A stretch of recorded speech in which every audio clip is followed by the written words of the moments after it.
if you keep working that hard, then when it gets a little bit easier, the results really start to come. I have to ask, before we move on to leadership, I am really curious about this.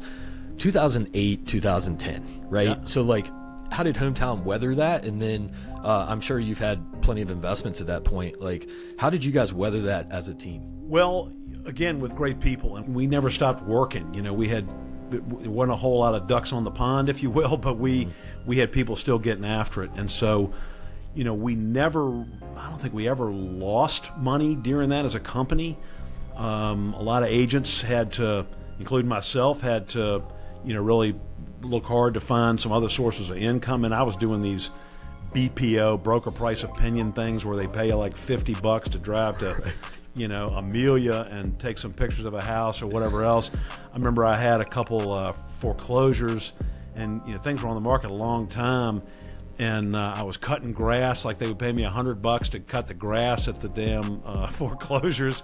So, I mean, you just had to do what you had to do, right. You know. And you know, I guess looking back, it was a good experience in a way, because it really made you value when times are good.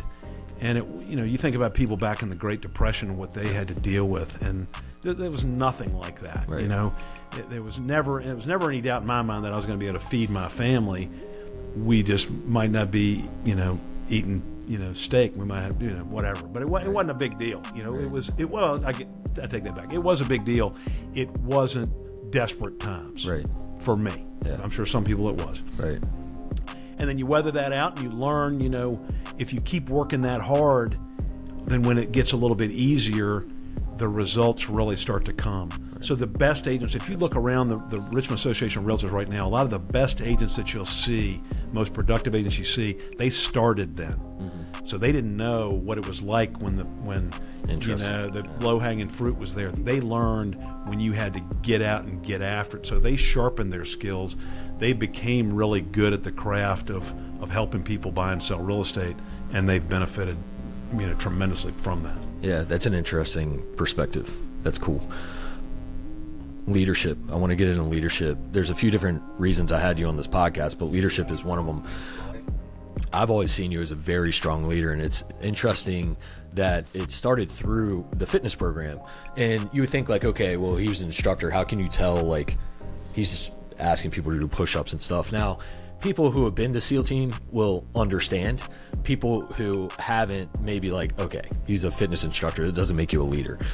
SEAL team physical training was a different breed of programs, right? Yeah, like, and so you kind of have to experience it to understand what that leadership looked like.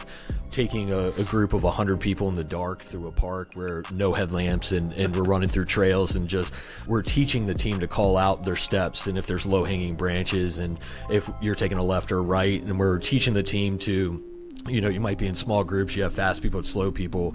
Again, it's dark out. It could be 0 degrees. It could be freezing rain, 30.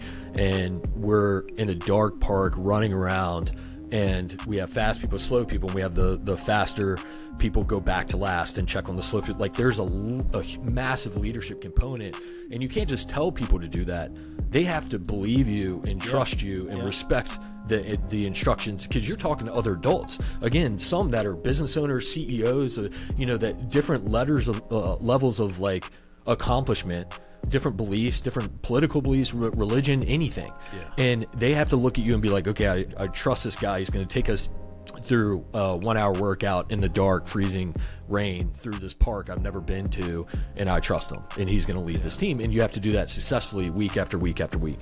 And so we have that first. And so I'm introduced to SEAL team looking at you as an instructor, and have a massive amount of respect for instructors because of what I'm trying to do. I'm heavily influenced by the instructors at this point, because I'm trying to get after it and trying to be the best I can to step up for you guys. Well, at that time you were looking at going into the military. Right. Yeah, exactly. And so I looked at you guys as like, I had to get through you first, and like your approval and your respect first. And so that was one thing I looked at, and obviously the respect of John McGuire as an instructor and former Navy SEAL. Sure. But then you hear that a lot of these instructors are like, we have one that is a CEO of a Fortune 500 company. We have others that are high-level executives in other corporate entities. We have business owners, and then you have one of the region's strongest performing real estate brokerages, which is, there's a lot of leadership involved in that, a lot of work and hustle that goes into that.